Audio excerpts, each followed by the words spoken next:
and we grew up in low income. When I was 9 years old, I started slinging newspapers. It's about manners and class. I wasn't attracted to the way Gordon Gekko made money because, quite frankly, I didn't grow up around it. I didn't even know what that meant. He had worked hard. He had the phone, money never sleeps. It's motivating to me. I had no examples other than my grandfather coming up once a year. What I learned early on was also from my grandfather. He was a CPA. Now, I didn't know what a CPA was. I know that some people may say showing off, but maybe it is, but I work hard. But what I noticed was, he was wearing a big old watch like I've got on my wrist. So here's where I'm at. Fast forward 22 years. When he came back and he told me why he left that CPA, all the work that CPA did all year, and I thought that maybe he would have better explained that to you. Why? This goes right to you said, communicating the value. And that's mostly where every CPA stops. And here's what you can do about it. Today on CPA Primetime, we got none other than JJ The CPA. And you might have heard of him. If not, now you have. If you don't know, now you know. But fun fact before we get started here, he was actually supposed to be the second guest, I believe, on my podcast. And hey, I was a rookie. I was I'm still a rookie, but I was really a rookie at that time. Didn't know what I was doing. Something messed up with the whole tape. And so we got him back, and some time has passed. It'll be actually a couple of months into a year of us knowing each other, which is really wild. So before, even before I started, I saw him. Like I respected his marketing. So it's great to have him on the show. And and by the way, audience, everyone listening out there, we're going to get into some really fun questions here. So this is the episode to watch. But if I just want to start off this show just how we start off every show. If you've never heard of him before, we're going to get into his origin story because that's important for a lot of the people that listen to this podcast. A lot of entrepreneurs out there, I guarantee you he's going to drop some gems here. He's going to drop some dimes. So take what you will here.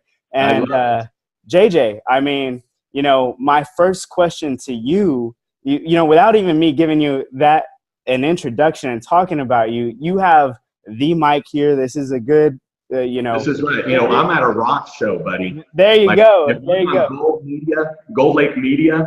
We're not messing around, okay? We're not messing around. This is not your usual CPA accounting podcast. So that's right. Here we go. You got the mic, JJ. Tell them, what's your story? Hey, a lot of people out there, I know for a fact people are going to click on this interview just because it's JJ the CPA, right? Oh. And they see the things that you're doing now. But what's the origin story of what we all see now? What is the story of JJ the CPA? You have the mic. It's your story. Go on as long as you want, sir. Well, you're very kind. Now, when you say go on as long as you want, everybody better, prop your feet up. Grab you a cold one because we're going to go into some deep, fun stories. There we go. Let me tell you this, though, Juan, is that I feel like where you and I have a kinship is that you are putting out a ton of free content. I mean, a ton. I don't know of any other organization or group or professional that's doing what you're doing and putting out as much free content. And I'm telling you, when I first started doing social media, before we even knew each other, before you had reached out, which I sure appreciate, I had told I've got a key person that I'm working with, Amanda. She's got a social media kind of little bit of a background, and now she just does everything with me and for me. But I was like, oh my gosh, Amanda, look at, and you were, I don't remember, you were on a beach or you're in the woods taking a run, and you were, no, you were on a football field, my friend. There you go. Football field, and you had the goal behind you, and you were like, you got to do this, and I was like, man, he's speaking my language. And really what I picked up from that, Juan, is that you are very genuine in what you're doing. I know that I've seen some interactions you've had on some of those that are on LinkedIn that maybe are a little jealous of how you're going about it. And what I mean by that is that more genuine probably than anybody I've come across on social media, maybe other than just a couple of people. But Wow. I really appreciate that. You know, I'll stop you right there just for a minute. I mean, I learned that from my late great grandpa, Jimmy. You know, my dad, my Jimmy and my dad, construction in Texas, Southern guys, come on, weren't incredibly successful in business. Even some people might say they quote unquote messed up. But as far as raising me and, you know, the things that they told me growing up, what they wanted me to be, I mean, they're successful in me. So that's, you know, credit to them. Yeah. But no, I really appreciate that. Yeah, absolutely. And that's where, you know, you and I are similar. Some of what we'll talk about is, you know, my grandfather was a CPA and really laid out a nice path for me. And, you know, I think one of the things, though, that kind of what you're talking about with your family is it's about manners and class and a genuine want to help people. And I think with the way you go about it, Juan, is as I had just said, it's very genuine. And you're giving away almost, I mean, every time I watch something of yours or read something of it, I'm picking it up. But when you're saying, you know, dropping nuggets and you know, dimes and things like that, you do that every single time. And I will tell you this, I started to think through changing how I was putting out some of my content, because with my YouTube videos, I put one out, we release a new one every day. And what we were doing initially was just putting in about, you know, maybe 30 to 45 seconds of it. And then was trying to just, you know, we just give a link and say, hey, go to our YouTube page. And just very innocently, we thought that was the best way to go about it. But I had noticed that you and some of those that you're working with, you're putting out full content, like from beginning to end on the video or what you were writing. And so we did that, and you were the first person to notice it, which I appreciate that. And you'd sent me a wonderful note about it and of encouragement, which I really appreciate. And so what I'm getting at is, by complimenting you, I'm complimenting myself in the sense that you and I are very similar in this regard. 100%. Like I said, everybody, I mean, I have, you know, a lot of respect for JJ. I noticed him almost as soon as I started, even as others noticed him. And I'll say this, back to authenticity.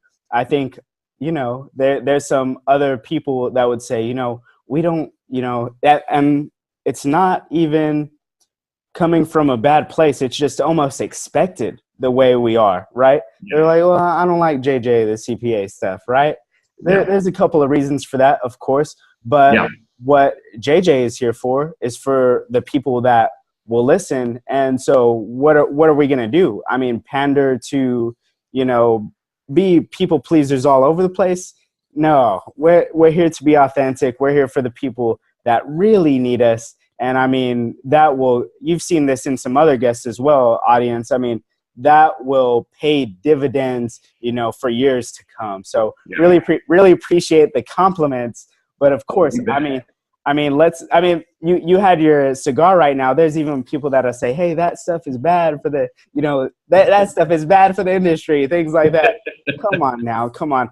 And just to quote Carnegie here, you've got some snow on your neighbor's house over there. You're worrying about it too much. You need to make sure your porch is clean.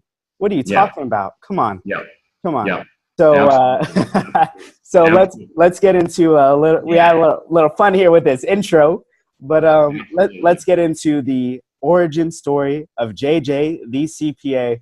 I mean, everyone is seeing this stuff now, and if not, they'll go in the links below and they will click on it and see it now. But you know, what started all this? Come on, origin story. Who is JJ the CPA? Where he's at now? What made all this? Yeah. Well, I tell you what, believe it or not, when I was about 5 years old, I knew that I wanted more than what I had. And I grew up outside of LA, born in Venice, grew up in Canoga Park area, and went to Seattle after that, grew up there. And we grew up in, you know, low income. And so when I was 9 years old, I started slinging newspapers to kind of add to the amount of things that I could buy for myself. So Nike shoes, my bicycle, a computer. And what I learned was to make money to get extra things, to get the things you really want. And I learned that there's a payoff to working hard. So Juan, at 9 years old, check this out. I was delivering a free paper.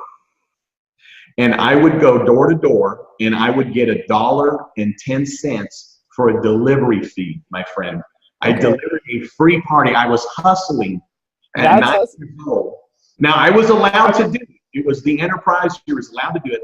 My point in saying that is that what I learned early on was also from my grandfather, because he was a CPA. Now, I didn't know what a CPA was when I was younger. But what I noticed was, and I know that some people may say, well, you know, it's showing off, but maybe it is, but I work hard. But, you know, what I noticed was, you know, he was wearing a big old watch like I've got on my wrist. There you go. Know, 3 of them. I'm proud of it, my friend. But the bottom line is that I noticed that he had the watch, the white shoes, the seersucker suit. He seemed happy all the time.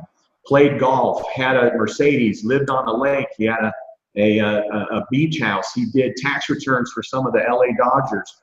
And of course, I didn't know what any of that meant, but what I knew was I wanted to be like my grandfather. The character, the fun, everybody loved him. He was so generous. And when he'd come to visit us, it was literally like Santa Claus came to town. And I was like, I just want to be like that. It was my personality. And so, you know, as I, you know, got out of high school and I started college, all I knew is that I wanted to be Gordon Gekko, right? That's who I wanted to be. You can see in the background over here, I've got a client. Hey, I see that. Yeah, I see that. and it's all in fun. It's all in fun. But that was that came out when I was getting into college. And without going too deep into the story, I grew up under my stepdad's name, but it was never legally done. So when I was turning 18, because I left a year early from high school, I left after my junior year of high school because I just want to start making money. I want to get my degree and start making money. Didn't really know how, but that's what I knew I wanted to do. Love it. Anyways, when I was turning 18, the college I was at said, you know, you're going to have to go by your legal name. So what is that going to be? So I had to make a decision. So I went back to my birth name, Joshua Jenson. So I had to decide, believe it or not, I had a unique opportunity. Well, who's Joshua Jenson? Who's Joshua Jenson going to be? So I was smart enough to get in to see a counselor. And she said, you know what? Why don't we write down who you would want to be? So I cut out pictures of Rolexes, Jaguars, money, GQ, suits, and then laid down how much I wanted to make and started to create, if you will, who I wanted to be. So I was able to leave behind the background, and I won't get into the details of it, but amazing. Real quick, what year was that? Do you remember? So that was in 1989. 1989. Wow, man. And I'll just say this. I mean, I see the Jaguars now. I see that, you know, the very first video I ever saw from JJ The CPA. I was like, okay, this is pretty cool. This is pretty cool. And then it ended, and it was like, this is JJ The CPA. You've never met a CPA quite like me. And then it was some music. I was like, this is golden. I love it. I appreciate that. I appreciate that. That's amazing. Wow. So I knew I wanted to get into making money, right? And Wall Street came out at that point. And there's a cult following with Wall Street, so I'm not alone in this. But I wasn't attracted to the way Gordon Gekko made money, because quite frankly, I didn't grow up around it. I didn't even know what that meant. What I was attracted to was just that he had worked hard, he had risen, he had, you know, the phone, money never sleeps. It was motivating to me because I had no examples other than my grandfather coming up once a year. So anyways, my sophomore year, I take my first accounting class, love it, Accounting 101. It just speaks to me first day. I almost literally run home, call my grandfather. I said, okay, I just kind of now am getting a grasp of what a CPA is. So here's the deal. I want to do what you do. Tell me how you went about it. So together, he and I, over the next 4 years, with several phone conferences or phone calls, and then I got the opportunity to go meet with him for 3 different times for 2 days. And each time I went, we spent a full day talking about his practice. And what he laid out was people are going to hire you because they like you, because they trust you, and then they're going to worry about if you're any good, right? So what he taught me was that in 30 seconds, everybody knew he was a CPA, okay? So he's walking around, he's got white shoes and a seersucker suit, right? His phone number was SOS Omar CPA, right? Awesome. So this is a guy that wasn't ashamed and was very proud to be a CPA. So right off the bat, I learned superstar status is CPA status. And what he had told me is how hard he worked, though. He had started his practice in Nebraska with no clients. In fact, he was in the Army. He was flat-footed, so he had to work in the postal service area of the Army. Well, guess what? That's where you go get tax forms. So people would come, do their mail, get the tax forms, and they say, hey, Omar, can you help me with my taxes? And he'd be like, well, sure. And then he started charging for it. And back then, you didn't even have to have a degree, but he got his degree, he got his CPA license, opened a practice above a bank in a small town, Sidney, Nebraska, but then moved to California in the 50s and started his practice. And he walked through how he did this, and it was about relationships. And it was about, when I say giving back, I don't mean necessarily like giving back, in a charitable way, but giving back in a way that was appreciative of the business that was being done. And so he also laid out for me the kind of clients that he worked with, the services that he did and did not do, and why. And basically, he laid out for me, get your accounting degree as soon as you can. It's a 5-year degree. I got it in 4 years. I graduated high school a year early, my friend. So I turned the tender age of 21 and then started my accounting career. And with that being said, he had said, get your accounting degree, go work at a large local firm. Don't listen to your friends that are going to be able to brag about making a little bit more to go work at the, at that time it was the big 6 firms. That advice right there. Yeah, and and I'm not knocking the firms, but he had said, if you want to get out on your own, you need to get in the tax department. So the key that also my grandfather talked about too is you got to be good at what you're doing. And the way to be good at what you're doing is to pick the area that you want to focus in on. So first of all, it's tax, but then he talked about kind of how he focused in. But to get into a CPA firm, work in the tax department, and then from there, get out on your own before you have too many responsibilities, so you're not afraid to do it. So 4 years of experience, 5, get out on your own. So the origin of me starting my practice was, I got a little attitude here, okay? Of course. I mean, not attitude. Now, I'm not a boxer or nothing, but I don't like people telling me what to do, okay? That's right. That's right. I bet you're the same one. I mean, we're entrepreneurs. We're entrepreneurs. Absolutely. Here we go. Absolutely. So my baby girl was born in 1997. I was working the tax season, and the firm I was working for, wonderful firm, but very old school.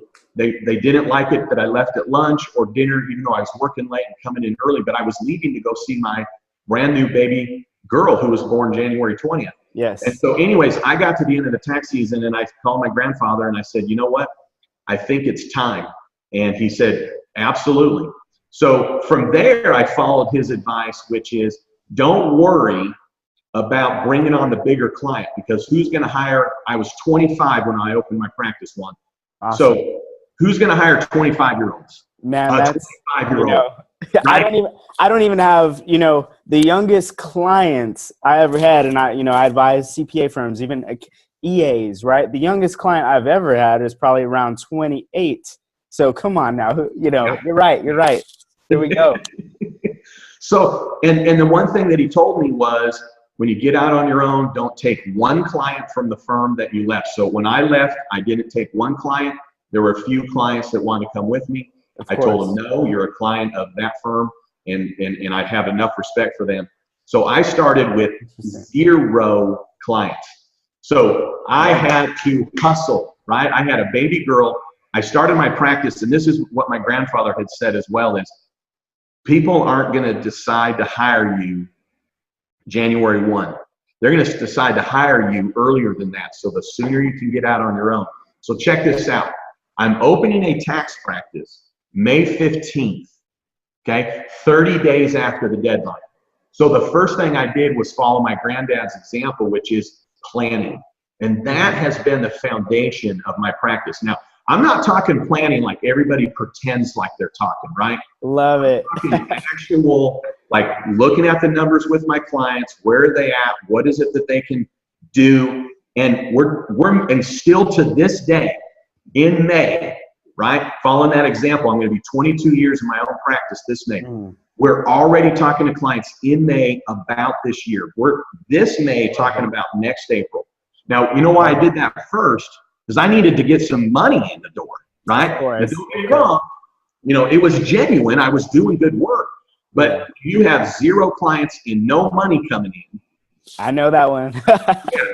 So the one thing that my grandfather taught me too was that you've got to look the part. And you know, once upon a time, everybody wore a suit. So when I got out, my thing was I wore a 3-piece suit. Awesome. And if I didn't have a 3-piece, because I only had 2 of them, then I wore braces, right? Right? So not suspenders. Suspenders is for the janitor, okay? Braces is when it clips in, or I mean it's sewn in with buttons. There you go. There you go. Look at that. But you know who else wore braces? Who? Gordon Gekko, my friend. Let's go. Okay. Let's go.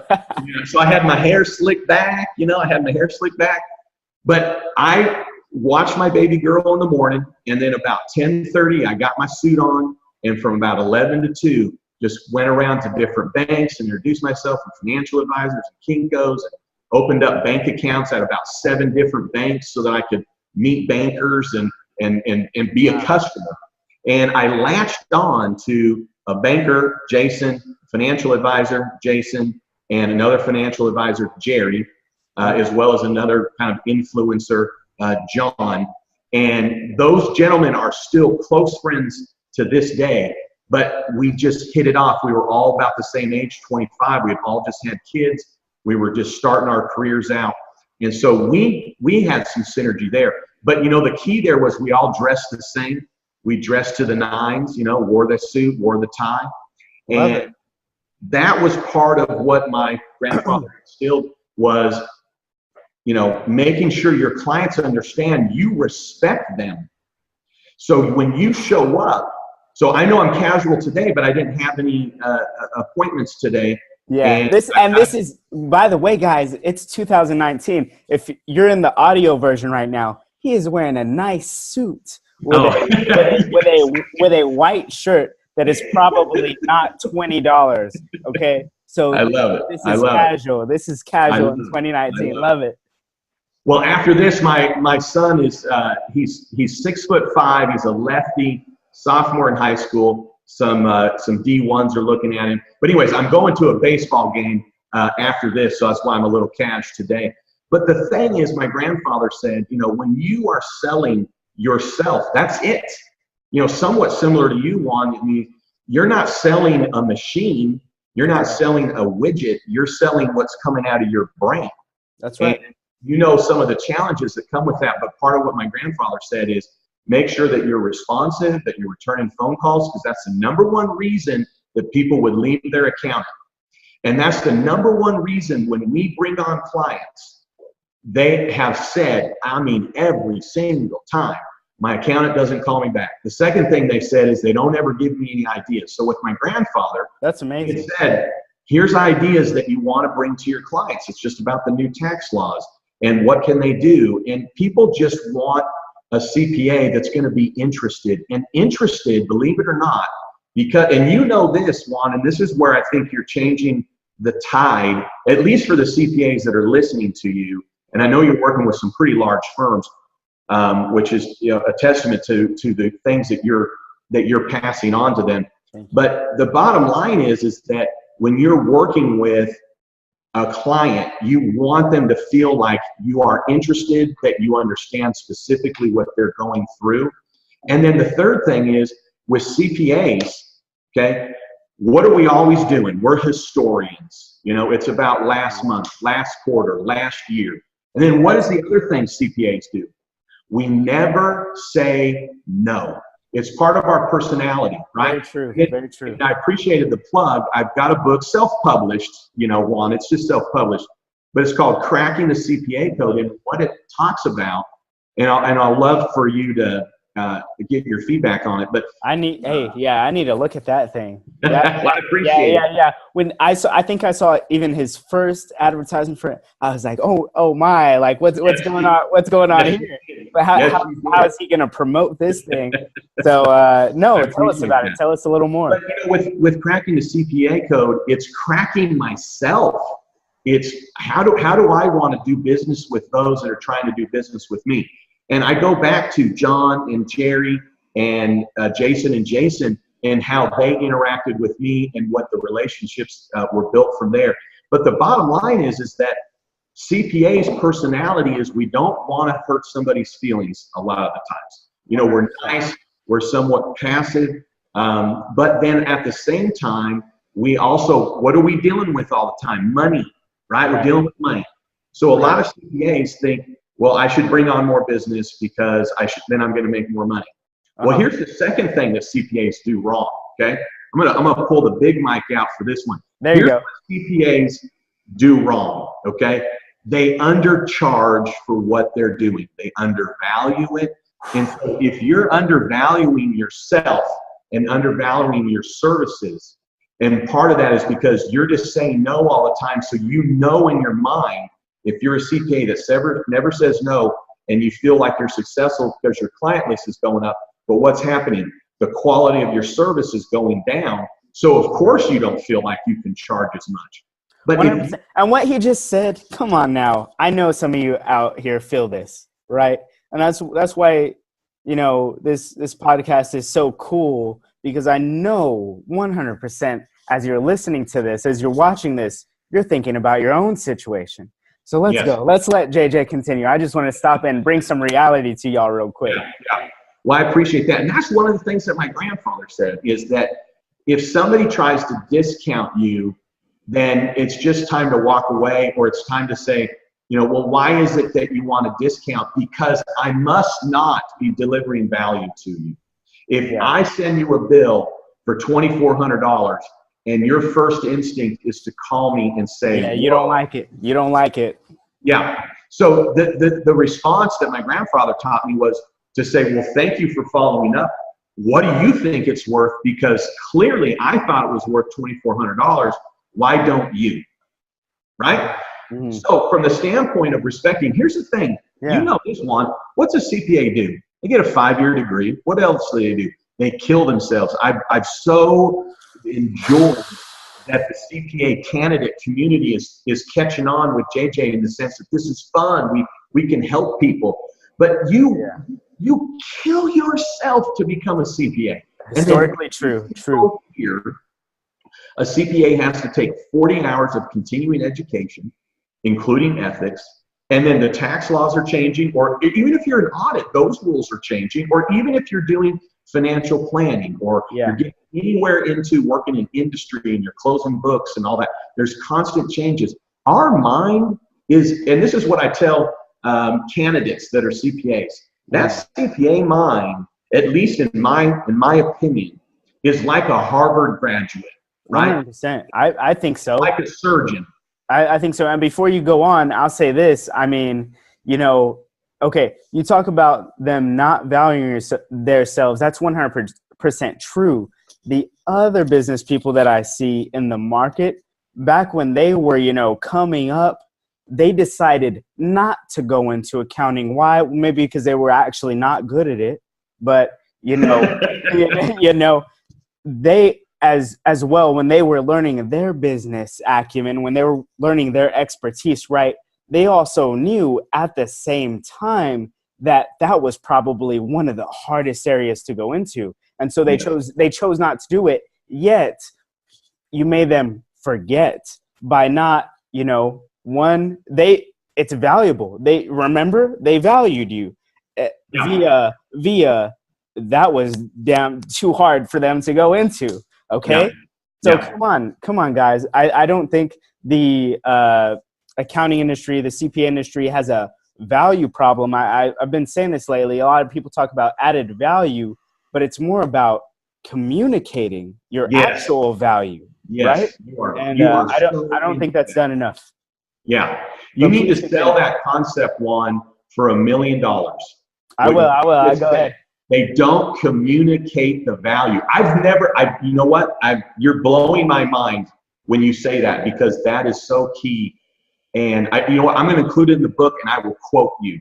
Okay? I love it. I really appreciate that, man. And if that turns me into a millionaire, I will definitely share royalties with you. But I love it. But in all seriousness, just like with what you're doing with Gold Lake Media is, and I'm not kidding. I think I really just kind of had a light bulb go off of what you're really doing here, which is you're helping your clients, you're helping the accounting profession, even those that aren't hiring you, so to speak, because either they're not believers, or more importantly, they're not believers in themselves, really. But the bottom line is you're helping those that need to communicate the value. And here's to bring it in. What's the value right here? So what my grandfather said is that when you're trying to let your clients know that you want to bring value, you're dressing sharp, right? It's the 3-piece, or it's the suit, and it's the tie, and the shine shoes, and making sure you don't have old socks. And the other part was, you know, when you go to lunch with somebody, buy lunch. When you go golfing, buy their golf. Of course, even if they're, you know, your mentor, you don't have millions like me, but they have multi-millions. You only have, you know, so many dollars in the bank. You got to make the offer. And now let me tell you from experience, they're probably going to say no. They're probably going to say no twice. Okay, fine. Right. Hey, right. JJ is right here. It's the offer.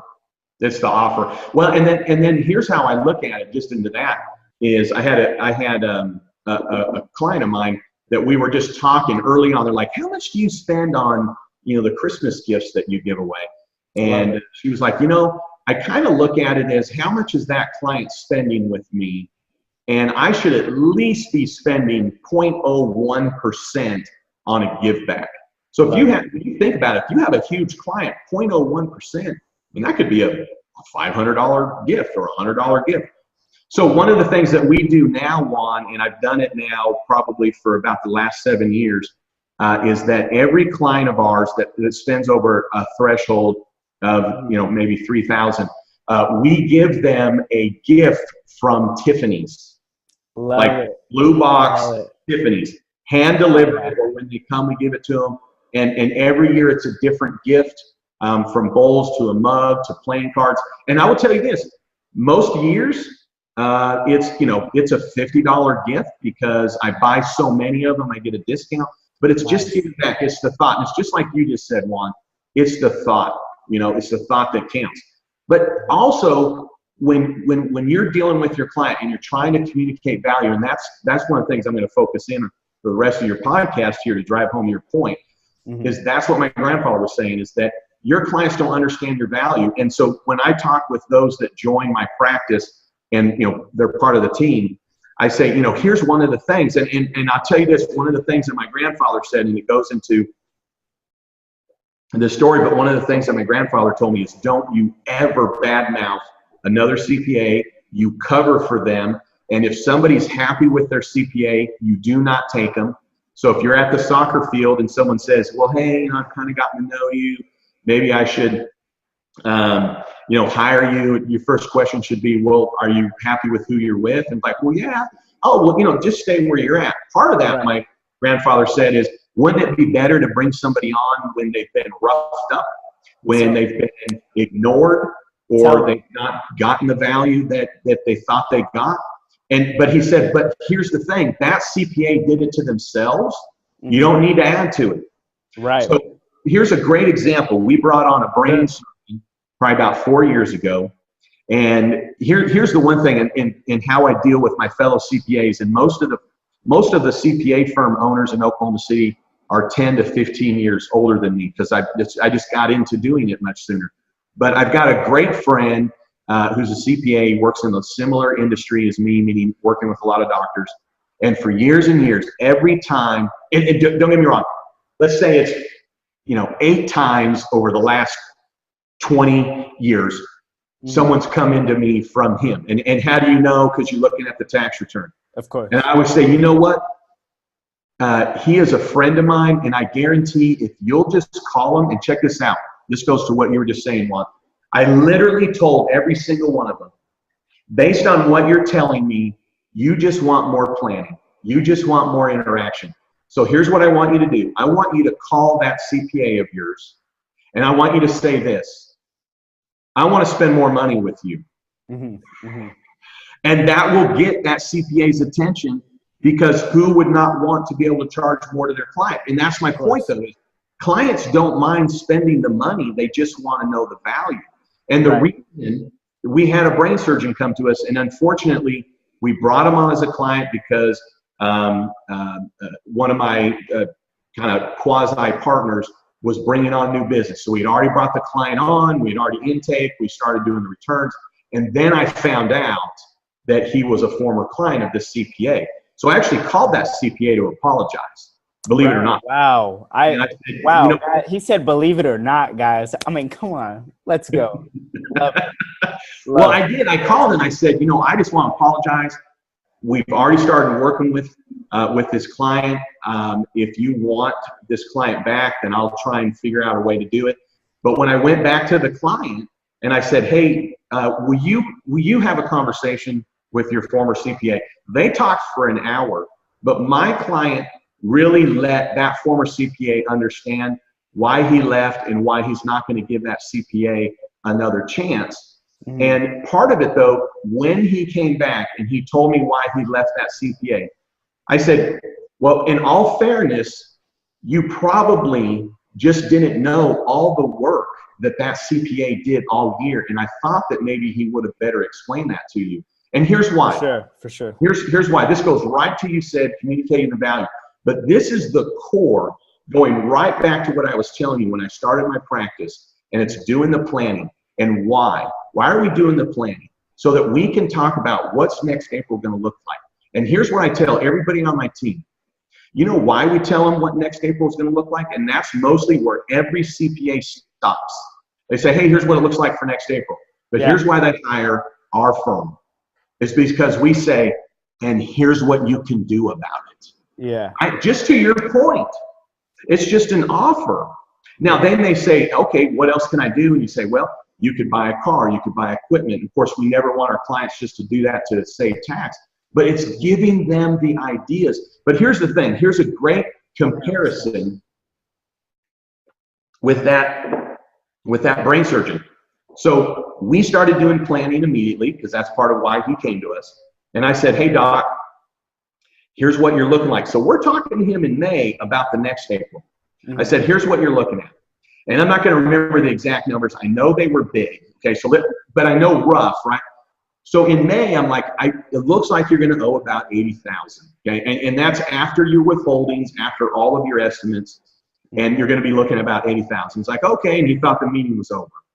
I said, but doc, here's what I think you can do about it. And we talked about structure, and we talked about, another LLC to maybe put some investment property that he was thinking about getting into. And we talked about doing some estate planning, and his kids were getting, to adult age, and he had a lot of other wealth and a lot of other assets. And so talking about long-term planning, I do a 30-year tax plan with my clients, Juan, in terms of what's it looking like now, what's it going to look like when you are 10 and 20 and 30 years down the road, because our picture changes.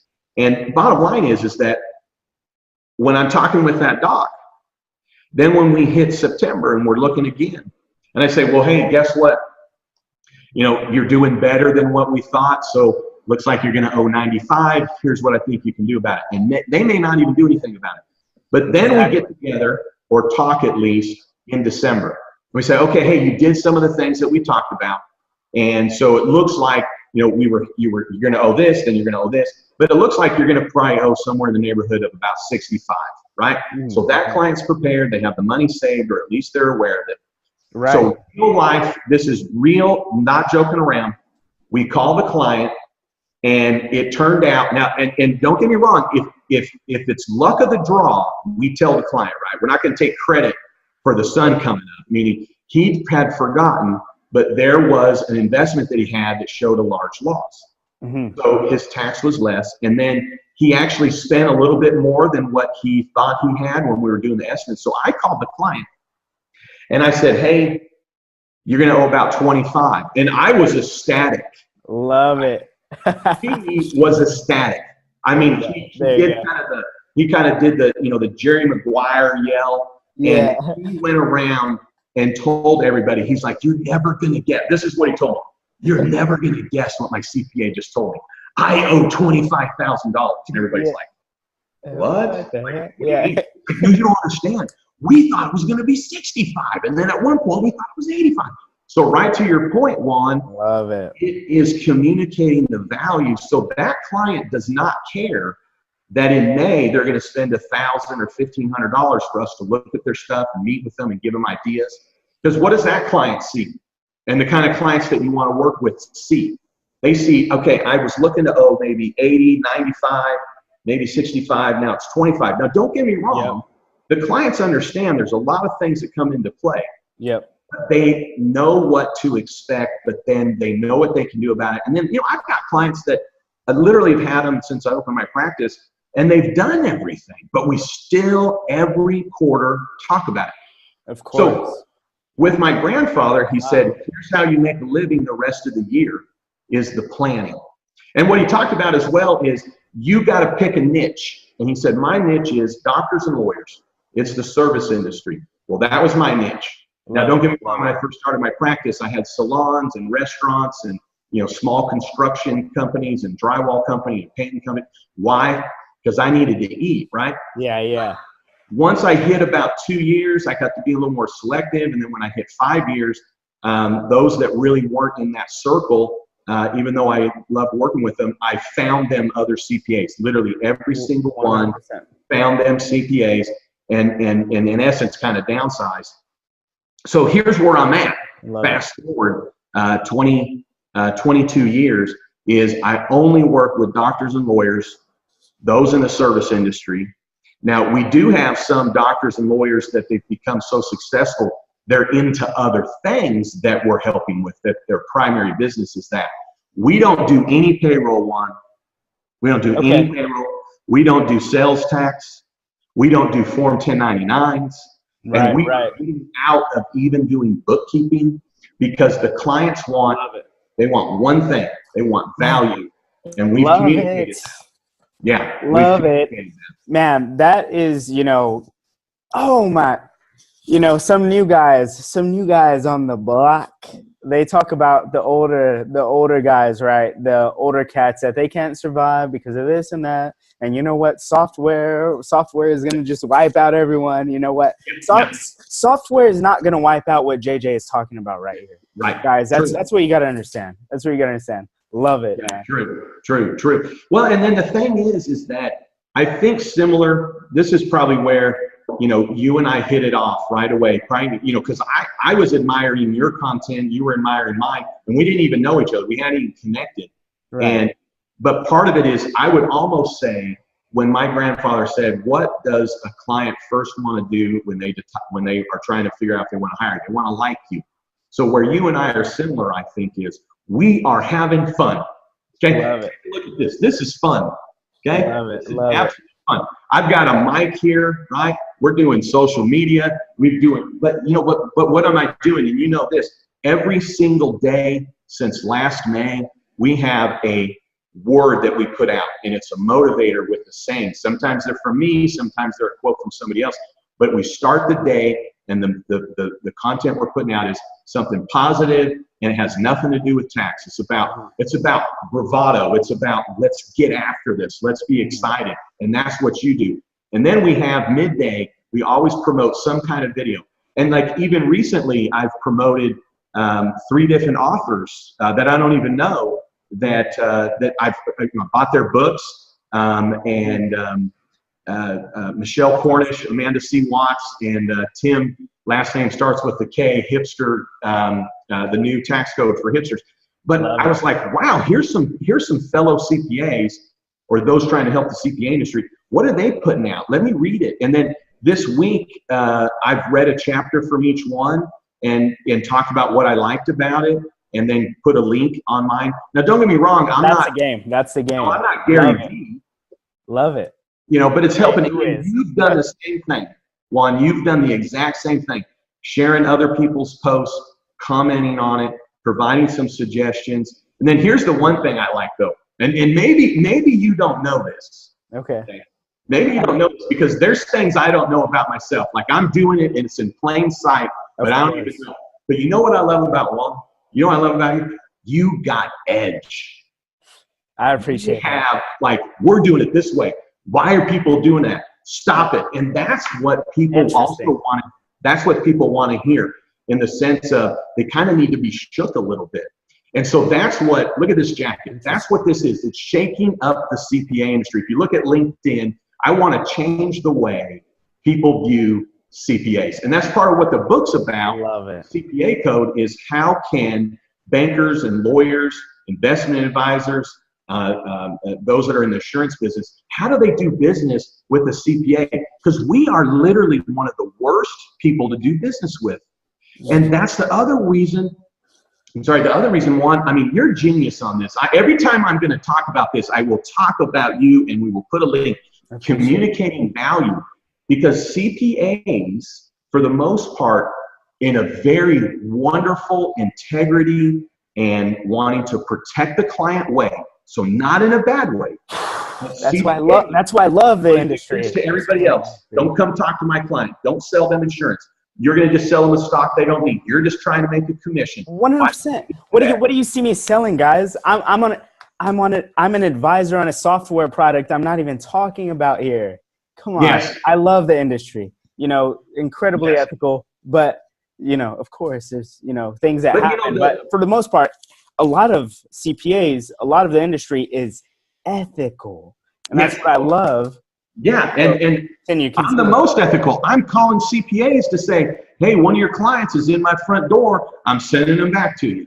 Right now, and earlier this year, there was a client. I've had them forever, and they started to get into some things. And everybody can do their own thing. I still consider them, good people. But I was just like, you know what? This is just not something I want to be a part of. And I love you, but I'm going to have to withdraw. So even though it's about the money, right? Meaning, if you heard, it's about a 9-year-old slinging papers so that he can wear Nikes, right? That's where the origin is. And there's nothing wrong with this because I can't take any of it with me. It could all end tomorrow. Come on, I'm still saving money. I still got money in retirement. I don't have a ton of debt. But why am I doing this? Why do I have 4 different businesses? And it is to make money. It's to have fun, but it's given the value. And so my point is that with this book, Cracking the CPA Code, that's coming out this summer, it is a way for those that are trying to do business with the CPA to maybe better understand what's going on up here. Because the CPA definitely is wanting to protect that client. But the problem is, love it. The problem is that every client calls their CPA to say, hey, I'm told that I could get into this stock and it can do this. What's the CPA here? Scam, snake oil salesman, don't do it. Not every single one, but 98% of them do. Oh, I talked to a lawyer. They're going to spend, they want to charge me $10,000 to a estate plan. Oh, no, you don't need to do all that. I was talking to an insurance professional. They said I need, $1 million worth of life insurance. Oh, you don't need to do that. Or I just called a banker and he's wanting to move it. And here's how I know that one. For 10 years, that was me. For 10 years, I was like, oh, no, that insurance guy's just trying to get a commission. You don't need that. You don't need whole life insurance. No way. No way. You need to just stay where you're at. You don't need to do a 10,000. That was me, Juan. That was me. Yeah. And here's what it is changing is I had, though, a financial advisor, a banker, and an attorney, and another financial advisor. And by having a relationship with them, and as they grew, I better understood what they were doing. And so I had a trust in them, and they kind of literally opened my eyes to some of this stuff. And as you open your eyes as a CPA, you go, wow, they are bringing, and they're, what they're doing is what you said. These professionals are communicating value to their clients, and a CPA that doesn't communicate value doesn't understand that. And it's who's the worst client, right? The worst client is they see the price of everything and the value of nothing, right? The price. So we as CPAs, why are we thinking that way? We're doing numbers, right? I mean, the firm I worked at, check this out. So the firm I worked at when I went to Abilene Christian University in Abilene, Texas, and then started my career in Dallas at the largest Texas-owned firm, about 85 CPAs, Blue Arit. They got bought out by BDO Seidman. But long story short, we moved up to Oklahoma City, and I worked for a CPA firm for 9 months, and then it was just like, you know what, I got to get out on my own. But the managing partner of this CPA firm that had been around, like there were preceding partners even to him, so they had been around since the 50s. He told me, he said, here's what we do. We do not drive extravagant cars. We do not wear expensive things because our clients are going to think we're ripping them off. Now, here's the thing. You know, when I was working at that CPA firm, I was 24. I mean, I was driving a used Volkswagen Jetta. I had clothes from, you know, either Target or Sears. Not that there's anything wrong with that, but I'm just saying he wasn't saying it to me because I had this on or I was driving a Jaguar. Right. But I was like, what? I'm like, I didn't say that to him. I was like, what? They're going to get mad. They're going to, what? So here's the deal, and I'm not kidding. At least 4 times, and I mean conservatively, it's probably more than that, but at least 4 times, I have had clients that have hired me because I have a Jaguar. They have literally said that. They said, you know what? I see that you're driving a Jaguar. You must be good. I want to hire you. And I bet they're the clients that you want, by the way. I want to hire you. What's that? I bet they're the clients that you want, by the way, versus just any random clients, you know? Yeah, exactly.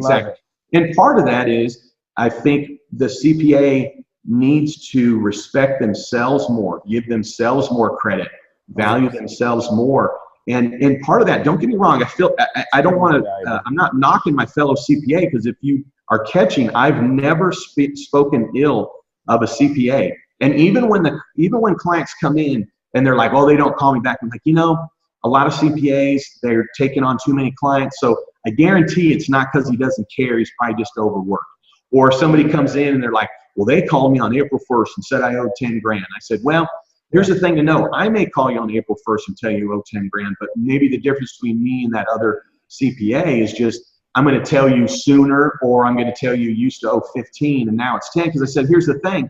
That CPA may be better than me. It may be that you owed 30 and they did a ton of work, and then you only owed up 10. So the only reason you're upset with them is that you're finding out that you owe 10 and you don't really know why. So I mean, look at this, guys. Like, this is why I love this podcast, because JJ gets to tell the story here on a long form podcast versus in just, 60 seconds. You might judge him. And I learned this from Gary Vaynerchuk. You know what? When people comment and judge in the context of 60 seconds and they don't have that full context, they leave themselves extremely vulnerable. What are they vulnerable to? I mean, first of all, judging the wrong way. Second of all, they missed out on all the good that person is, which could be JJ the CPA, which could be me, by the way. And I just want to put this on air on the podcast. I mean, you see me talk about, marketing courses and things like that. Yet when my clients come to me asking if specific other accounting marketers by name, they come to my phone and tell me by name, Juan, is this a scam? I don't know. That's what I'm telling. I don't know. I haven't taken the course, but I'll probably tell you this. There's probably people within that course that have been very, very successful, and there's people that have probably not. But at the end of the day, I don't know. So what am I going to say here? Love it, absolutely. Well, and just to your point, it's about the hustle. That's kind of become kind of a new word maybe in my own world. But that's what, when I saw you on the football field and you're doing this and you're like, you got to do this. I was like, this guy is hustling. That was a hot day in Texas. I was wearing a suit. I love it. But the thing is that CPA, and this is part of what, when I'm talking, in some of the videos, and I've had a few opportunities to talk to CPA candidates. But here's the other thing. So Surgeon is, and most CPAs are going to be familiar with Surgeon. Yeah, they provide continuing ed. They're the largest continuing ed provider in the country. They do continuing ed for CPAs, and then they also do CPA prep. So for probably 8 years, me and my entire firm, we've exclusively gotten our continuing ed from Surgeon. And part of that is, now I'm going to go right back to you, is they communicated value, right? You watch this and here's what, here's the benefits you're going to have. So with that being said, that's one of the reasons we just pretty much exclusively did it. Anyway, so at the end of 2017, something caught my eye that they were looking for new presenters. Long story short, I've become one of their presenters. And I've been to, they have sent me, so they pay me, they put together the content, they cover my travel costs. They are just the most wonderful people to work with, but they're coordinating with all the CPA societies. That's how big time they are.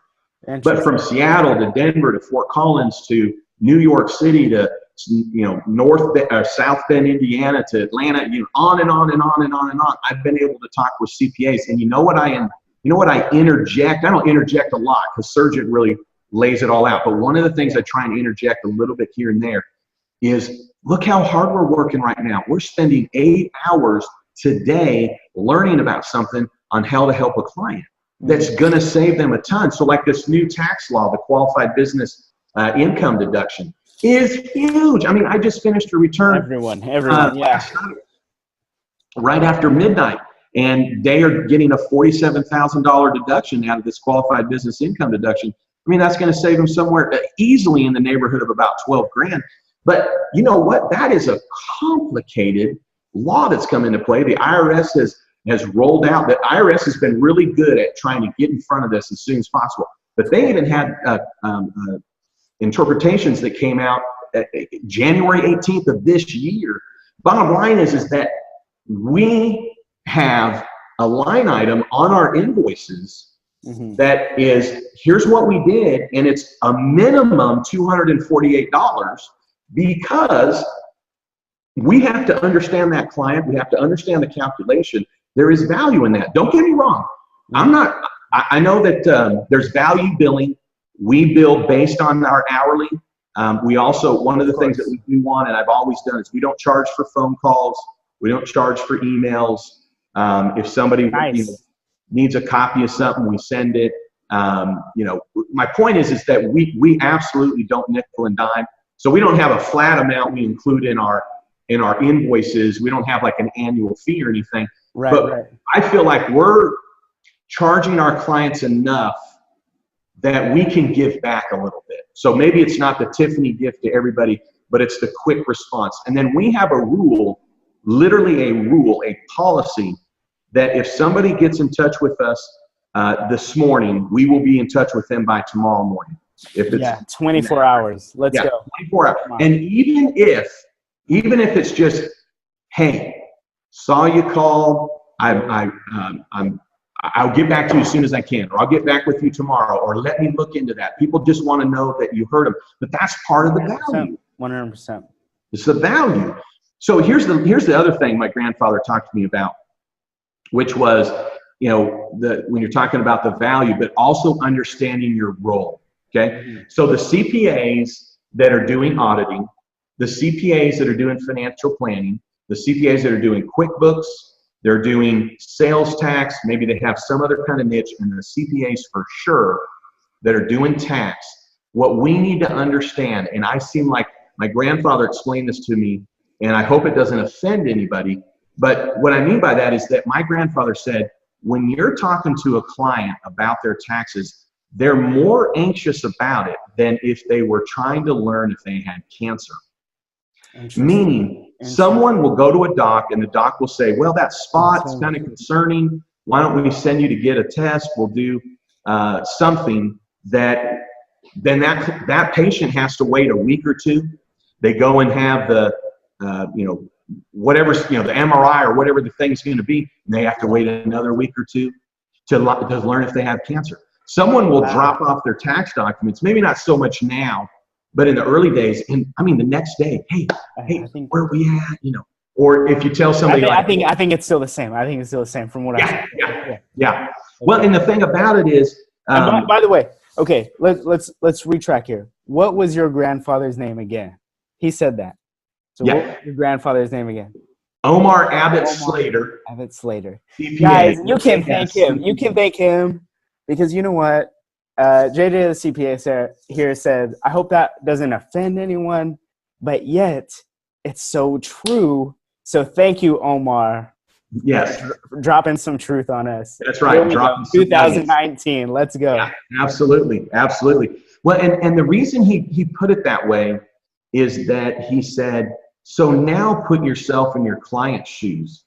And if you now were waiting to hear that, because see, as a thing, as a CPA, we're dealing with it all the time. We're kind of callous to it. We're numb to it, right? So we've actually had staff that we've had to kind of let go because they couldn't really pick up the way they needed to communicate with the client. So if you call a client, you're like, hey, how you doing? Listen, you're going to owe $4,602. Let us know if you have any questions, right? So the bottom line is that people want to be ensured that somebody looked at everything, and they don't want to be in trouble. The IRS, unfortunately, still carries a bad reputation that was started in the 80s, and they don't deserve it. I don't know if they deserved it in the 80s or the 90s, but I will tell you this: the IRS does not, in the last 25 years, does not deserve a bad reputation. I've never had a run-in with the IRS. They've always been fair. I've never even dealt with an IRS agent that I thought was rude. Why am I telling you this? Your clients think they are. Your clients think that IRS agents have horns. Right. That your clients think that an agent's just sitting here just waiting for them to, when are you going to file that? Ooh. And so we even have, not so much now, but you have clients who are like, well, if I owe, are they going to audit me? Or if I file an extension, they're going to audit me? And I've done a few videos about this in a way to try and be comical, in that sense that, the IRS is they're just people. They're humans. They have kids. They teach Sunday school, or, they're a coach, or whatever the case may be. The point in saying that, though, is that I'm going right back to Juan Garcia here, is they don't know how to communicate the value. They don't know how to communicate what it is that they're doing. So because we're so familiar with the IRS, we can be callous, so to speak, meaning we don't freak out. I mean, we've had administrative assistants that joined, and one of them almost quit because they were like, you're getting a lot of IRS letters here. And we're like, well, that's what we do. Well, you must be doing something wrong, because I've seen like 4 IRS letters in the last week. It's like, we have like 1,000 clients at the time. You're going to get. Come on now. Like, what are you talking about? So what I'm saying there is, if we now try and put ourselves in our client's shoes, and now you're calling yourself, and you're calling yourself to say, you have cancer or you don't. So that's a way that maybe now us can maybe relate, even though that's a harsh example. And if somebody's watching this and they've had cancer, that's where I'm saying I don't want to offend anybody, but this is what he had told me, and it's worked well. And think of this: if you now can communicate, here's what happened, here's why, here's what we can do about it, then that client's going to feel okay about it. And if they have some concerns, you're able to tell them. But then here's the other thing. Right? I just got a check yesterday, and it's not uncommon. Okay. But I just got a check from a client that I've worked with for 22 years. That wonderful gentleman who's real quick. 22-year client, check story. I just want to make sure that I have a good ending for this interview. So how much time do you got here, JJ? Because we went over time, and that actually usually happens. So I just want to make sure we're respecting your time. But how far can we go? Because you're going off here. Like, feel free, like, to go as long as you want here. It's you, Juan. It's what you, do you buddy. got? What do you got? Around. I mean, I got to bring my A game. I've been nervous about this all day. Good job for Juan. What are we going to talk about? I got to make sure, hopefully we're going to, because you are really doing a smashing job of helping people and putting content out there. And then the array of content that you're doing, and then the different ways that you're going about it. But this client sent me a check, and this wait. You can't skip the question. How much time do you got here? When do I think of? Well, you know what? Realistically, we probably need to wrap up in about 5 minutes, because I got to get to the Suns game. That's fine. Let's go. So we'll end it with this story right here. And don't get me wrong, I'd love to come back for an encore, maybe later this year. Of course. I doubt you'll run out of people. Let's do some summer book tour stuff, maybe. I love it. Yes. There we go. Yes, I love it. I love it. But this client, it just caught me off guard. It was a $4,026 check. And it caught me off guard because he has now several entities. And so he just paid all at once for all the entities, including his personal return. Mm-hmm. And actually at first I thought, did we overcharge? Because I didn't know what he was paying for, right? I didn't realize he was paying for everything. Mm-hmm. But when I first started with that client, he had been beaten up, so to speak, from his prior CPA after first starting, and he had owed a bunch of money. I looked at his returns, covered for the prior CPA, and I said, I just don't think you communicated to them that you had a capital lease. So we're being able to take all these write-offs. Right. And I'm not kidding, the first summer, so in 1997 is when I'm working with him, and I was able to do an amended return. And at that time, I was charging $65 an hour. I now charge $400 an hour. But at $65 an hour, he paused and said, wow, $65 an hour, I'm not sure. And I said, well, Doc, let me ask you this. How much do you charge when when people bring in their dogs? And he's like, oh, yeah, well, it just kind of depends. I said, well, what's kind of, someone brings me in. The CPAs don't like that. The CPAs don't like, it kind of depends. The CPAs don't like, well, we didn't make that much last year. How much did you make? Yeah, exactly. And so anyways, he was like, well, and I said, so you spend maybe, 10 minutes with a dog or a cat and give them a shot and all that? And he's like, well, yeah. And I was like, so what do you charge? And he's like, well, we probably charge, and I'm not kidding you. He said, it's about $65 for a 10-minute to 15-minute. I said, well, here's the thing. In 1 hour, you pay for 4 of my hours. And he's like, oh, okay. That makes sense. And then I told him, I said, and I saved him somewhere in the neighborhood of about $10,000.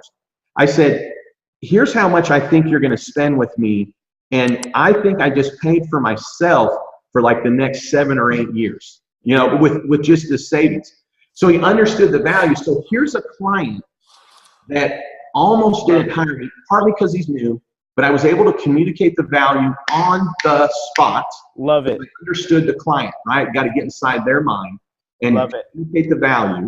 I mean, I was channeling Juan Garcia back in 1997. But the bottom line is that now this client has been with me all these years, and as he's grown, I've grown. And don't get me wrong, and actually when I went and looked back, believe it, I mean, seriously, I had forgotten, but we discounted all of his stuff probably over about $1,200, okay? Awesome. Partly just because he's been around for, he's not old or anything. He's been a client forever. So the clients that have been around forever, I'm just appreciative of it. I'm extremely appreciative. I mean, the clients in my first year, they paid for my rent and my food. Yes. Come on now, let's go. Yes. Love it. Yes, well, and I've got one client, and I will name him by name because he would love it if I did, but Gary J. James furnished my house in 2001 because he had a huge tax mess. I came in, and I didn't really want to do it, and I said, Gary, and he wasn't a client at the time. He's now been a lifelong client. But I said, Gary, for me to do what it is that you want, I've got to do 1, 2, 3. I got to spend this time. I'm going to have to put all these projects aside, and I'm going to need $20,000. Now, at 20, let's see, that would have been, I was 30 years old. Mm-hmm. I might as well have won the lottery for that. Okay? Awesome. That's a huge fee. That's still a huge fee. And so I put it, don't get me wrong, I didn't put a fee out there to not get it per se, but I was just honest with myself, but I communicated to Gary what I was doing. But more importantly, I communicated what I thought the result would be, which the result was he'd be out of IRS trouble, owe less, because he just hadn't filed his returns. It's really what it came down to. Right. The bottom line is I just charged what I knew the time was going to be. And in fact, I told him, if I spend less, I'll refund you. But bottom line is I charged what I felt that it was worth, what I was doing for the client. And then guess what? they paid it because I was channeling Juan Garcia back in 2000 and got my house furnished because of you. And it sounds like because of your great grandfather. But the bottom line is, I think it's about going back to what my grandfather said. Mm-hmm. People want to like you. Take a look around. I mean, what's not to like, right? You walk in, you got a CPA doing this, you got a loud jacket on. We're having fun, right? But my clients, so like right here's a pin my client gave me. It's an $800 pin. Wow. I've got another client that gave me, this is made out of wood from Ebbets Field where the Brooklyn Dodgers played. Love it. On and on and on and on. Okay. I've got a ring that a friend gave me. Okay. And it's made of this is where you've got to be, married to money. We'll probably finish on this. This ring right here is a 50-cent coin. A coin made into a ring. And I know you can't quite see it on this, but you can still make out everything about it. But here's the cool thing. It was a 50-cent coin from 1997 when I started practice. Okay. So I'm in a situation now. I'm single. So to avoid unwanted attraction, a friend of mine bought this ring. There you go. I'm joking. It's like, well, I'm married to money. I got a 50-cent coin right here on my ring finger. Love it. Love it. That is the story. Guys, man, don't you want him back on the podcast? Jeez. I love it, Juan. I can't believe how much value you dropped on this podcast here. I really appreciate you taking the time out. Here we go. This should be over an hour. You guys should pay $400 for this. No. We're talking like maybe the rest of the money that you're gonna make in your business. Like, come on, a royalty here. Yeah. No, the exposure you're gonna give me to Juan. You're gonna give me, Juan, is invaluable. So I really appreciate you having me on CPA Primetime and all the support.